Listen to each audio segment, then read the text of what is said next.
Muchas gracias por acompañarnos en este 42º aniversario de la gesta de Malvinas. Después de muchos años de pasada, concluida la guerra, yo sentí una necesidad de sentarme a escribir, no sé si mis memorias o tal vez mis experiencias vividas, para dejárselos a mis hijos y desde ahí a mis nietos. Cuando empiezo a escribir y a publicarlas, siento una respuesta en forma inmediata y me dicen, no es solamente para sus hijos y no es solamente para sus nietos, también va a ser para mis hijos y también va a ser para mis nietos. Eso me emocionó muchísimo, sentía que estaba en el camino correcto. Y entonces he escrito tal vez 150 narraciones, de las cuales traje una que brevemente la voy a comentar. Son 118 hojas. La verdad es que yo me puse a pensar qué era distinto la guerra de no la guerra. Entonces, lo primero que me puse a pensar es qué significaba para nosotros la guerra en ese momento. La guerra en ese momento nos significaba vivir en una tensión permanente, en una falta de necesidades continuas, en un decrecimiento como individuo a la hora de ir transformándonos en animal para poder sobrevivir a las circunstancias tan difíciles que estábamos pasando. Circunstancias difíciles desde el tipo climático, por ejemplo, porque el vientito de hoy es un vientito. Ya el viento era durísimo, muy frío, nevaba, llovía, vivíamos dentro del agua, dentro del barro. Entonces, eso ya era distinto. Yo estaba en mi casa tomando un café, sentado en la computadora y escribiendo eso. ¿Era distinto estar sentado en la computadora, todo eso? Ciertamente era distinto. Después, algo que me impresionó mucho fueron las primeras fiestas de fin de año en el año 82, después en el año 83, en donde yo escuchaba en forma permanente los cohetes, los petardos, las bengalas, y miraba el cielo y al principio me estremecía, porque eso era lo que yo escuchaba y veía todo el tiempo arriba nuestro, todo el tiempo. Entonces, ¿era lo mismo o era distinto? Claramente, yo veía cómo la gente disfrutaba de los cohetes, escuchaba a los perros ladrar, veía las bengalas y me acordaba y me estremecía, porque eso era lo que me había pasado. ¿Es distinto o no es distinto?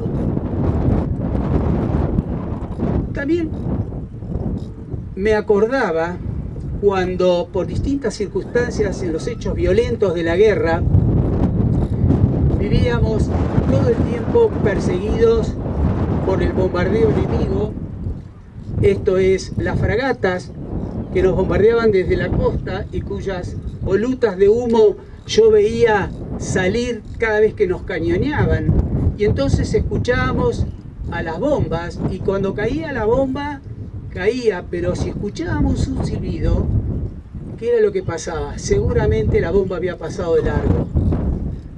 Cuando no escuchábamos el silbido, estábamos en problemas. Eso no era lo mismo que lo que me estaba pasando en ese momento.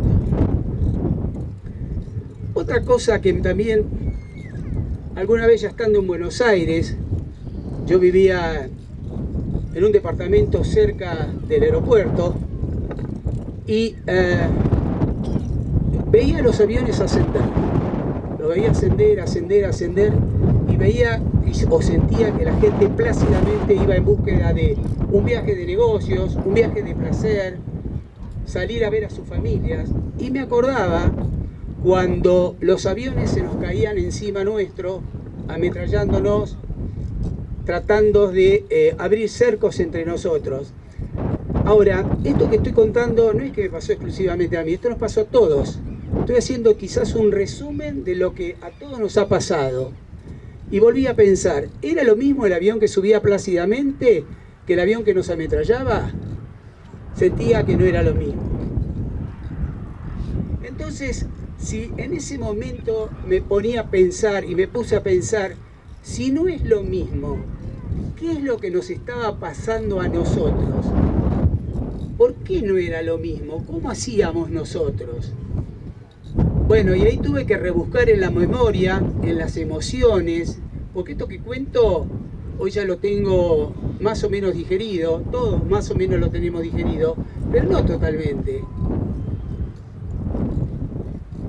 Y entonces lo que yo pensaba era que ocurrían con nosotros situaciones que las podíamos considerar involuntarias, propias del hombre o de la mujer, que buscan recursos internos o que salen en forma espontánea, generado por un creador de la voluntad y la fuerza que tiene que ver con las descargas de adrenalina que tan fácilmente nosotros mencionamos y decimos.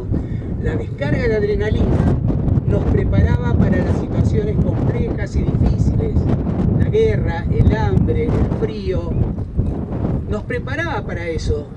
Tanto es así, que vivíamos de esa manera y terminaba no impresionándonos, porque así vivíamos. Nos habíamos empezado a animalizar.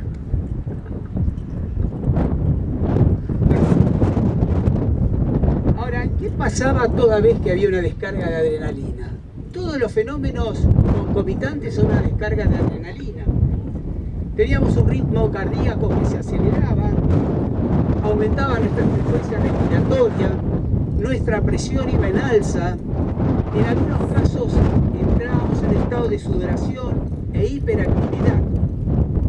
Todo eso iba acompañado por una alerta máxima, porque nos estaban atacando o nos iban a atacar. ¿Y con eso alcanzaba? ¿Eso era todo? No era todo.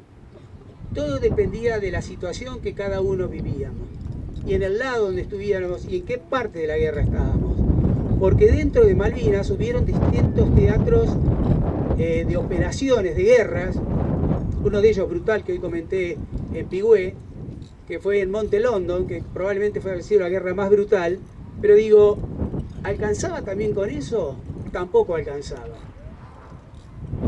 Entonces, ¿qué hacíamos? Muchas veces nos daban una orden para ejecutar tal o cual acción, y entonces ir detrás de esa orden significaba que ocurriera todo lo que les acabo de contar con la adrenalina, y entonces salíamos como corriendo, gritando, estimulándonos y entorpeciéndonos para poder hacer lo que se nos pedía. Y entonces la animalización del principio. Llega un momento en que todo terminó. La guerra empezó en forma brusca y de repente hubo un silencio increíble. Así, increíble. 10 y cuarto de la mañana, 14 de junio, silencio. Un silencio que era incomprensible, un silencio que hasta dolía el silencio, porque estábamos todo el tiempo escuchando lo mismo. Yo le contaba a los más chicos, cuando vos vas a un boliche bailable y hay ruido, salís y un silencio y te queda esa cosa de retumbar dentro del oído, que tampoco es lo mismo. Entonces todo terminó. Llegó un momento, terminó, se acabó la guerra, se acabó.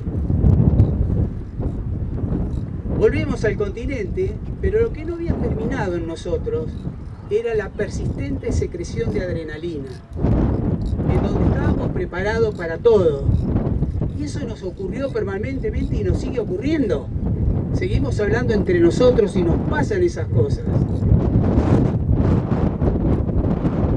A muchos de nosotros nos generó muchos miedos, nos sigue generando miedos. A muchos angustias, a otros una soledad interior. Como hablamos entre los veteranos de guerra y vemos que muchos no están bien, muchos. Tenemos muchos intentos de suicidio, otros suicidios consolidados, más los muertos que ocurrieron en Malvinas y en el barco hundido.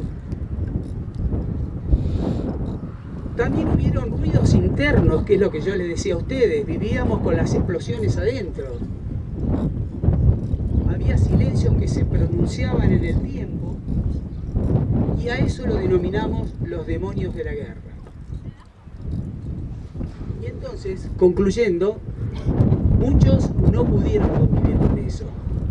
El demonio de la guerra fue tan intenso, tan increíble, que muchos no lo pueden soportar.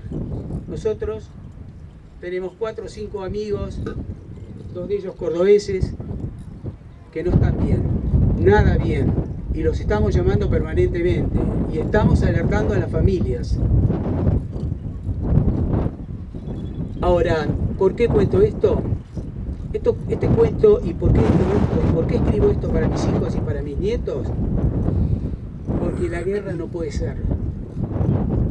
La guerra es un hecho fallido, producido por la inoperancia y a veces por la excesiva necesidad de poder de un grupete de gente que mandan a otro grupo de gente, que en general son muchos más jóvenes y que llegan a pelearse entre sí y que no saben por qué se pelean.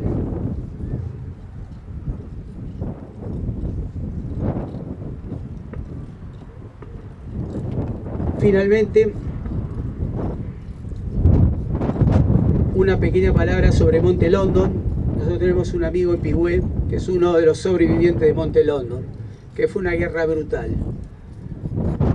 Tan brutal fue que fue muchas veces reconocida como la calle de los demonios, la guerra del demonio, por la intensidad de lo vivido. En Monte London no alcanzaron las ametralladoras, no alcanzaron las bombas de los cañones. Se dio la temible orden de calar bayoneta y se peleaba en 4 o 5 metros, cuerpo a cuerpo. Necesito que sepan esto, porque por ahí son cosas que no se saben y tienen que saberlo, porque en verdad lo que están diciendo, esto de cuidar a sus veteranos de guerra, es la gran realidad. Así que nada, emocionado, le digo muchas gracias por acompañarnos siempre, muchas gracias por estar al lado nuestro, muchas gracias por ayudarnos a construir el parque y muchas gracias